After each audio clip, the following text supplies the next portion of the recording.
Yes, people, welcome back to Football Lounge. Welcome back to a new video. Hope you guys are all good.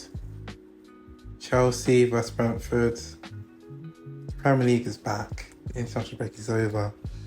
Thank God for that. Let's get into it, guys. Guys, this is a a West London derby. And okay, it's not as big as, let's say, Chelsea vs Fulham, but I still want to win. Away from home, 8 PM kickoff, under the lights. We've got to win, guys. We've got Bayern Munich coming up, Man United, big games. We need to build that confidence ahead of the Champions League, but we also need to avoid injuries. So it's going to be key to see who Maresca plays. We've got to manage minutes, and yeah, we just got to be careful in terms of not giving players too many minutes. So far, we have 2 wins out of 3. Obviously, big win against West Ham, 5-1. And then also beat Fulham 2-0. So right now, we've also got 7 points out of 9. We also had that draw against Crystal Palace. But in comparison to Brentford have managed to beat Aston Villa 1-0, but they've also lost 2 games, so they're not doing too bad. You know, it's obviously a new look Brentford. They've lost Wissa, lost Mbemu, so they've also lost Thomas Frank, and they've hired a set piece coach as the head coach. So I don't know, guys. Normally that doesn't work out. I think it's going to be a battle for relegation. And the Brentford fans, they just got to hope that they have enough to stay up. They've also, obviously they've got Jordan Henderson in midfield. They also signed Reece Nelson on loan from Arsenal. And Reece Nelson he's a journeyman. He's gone to a lot of clubs, but who knows, he does have some qualities. So Brentford, look, they are a Premier League team, so we can't underestimate them. Any team could be any team in this league. You know, especially now where a lot of the smaller teams, they have, you know, attacking qualities, so it's not going to be an easy game, but it's one of those games where you just got to get the 3 points and move on to the next one.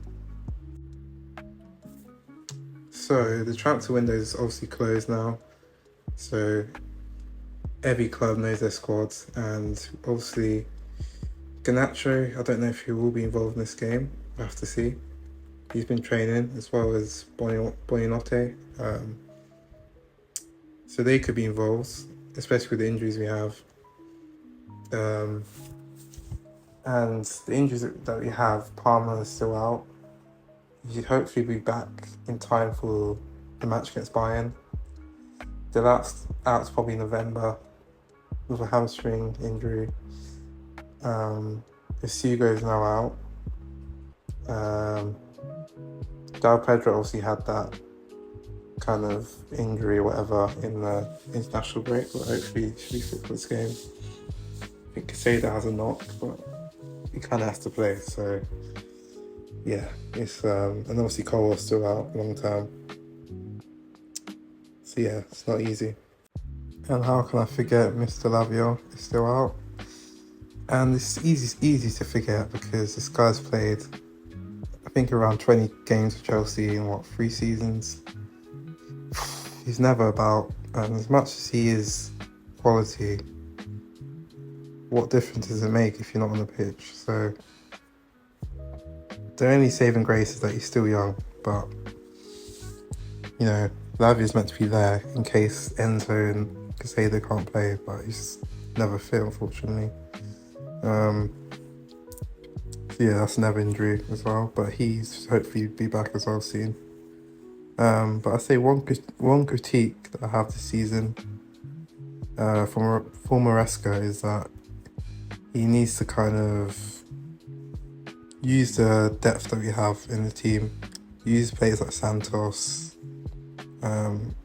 Isugu, Hato, because if you're not going to use them, then there's no point even having them in the first place. And of course, like, you don't want to change the team up every week, but you still need to use the players. You still need to use your squad, you know, because we have quality players, and you know that will also help with injuries. So on to the starting 11. I would go for 4-3-3, something a bit different. So Chalobah tossing at the back, Reece James, and then I'll go with Hato to Cucurella, because Cucurella, I think there is certain games where we can give him a break. So I feel like Hato deserves his first start for Chelsea. We've got to trust our players, so, you know, Casado, Enzo, and Santos. I think that midfield three I really want to see. That means Enzo can kind of play in a more higher role as, you know, box to box, making obviously like runs into the box. And he has been scoring recently, so this might be another game for him to score. Santos can help out Casado defensively, so he's not just alone. And then I would go for João Pedro up front, Neto on the left, and Esteval on the right. I think, you know, Neto's in good form, as well as João Pedro, and then Esteval.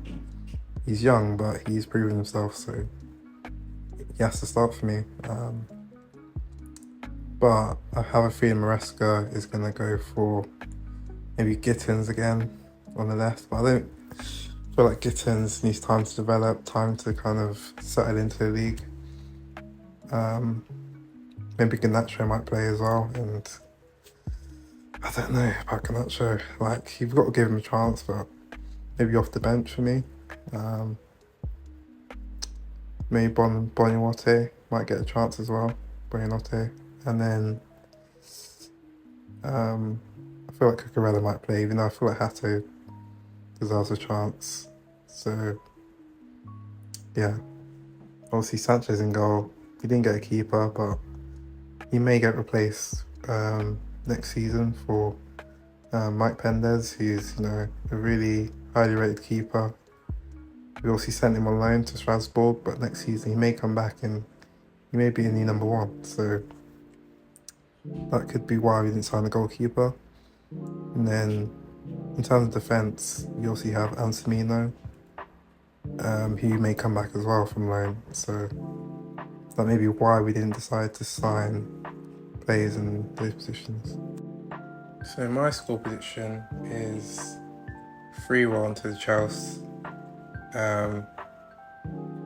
Yeah, I definitely think we're gonna win comfortably, but there is a bit of worry.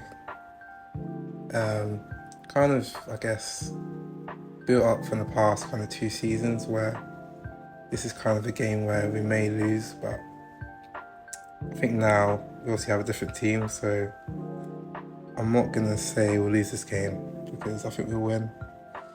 And yeah, I'm going 3-1. Enzo to get another goal, I think. João Pedro as well.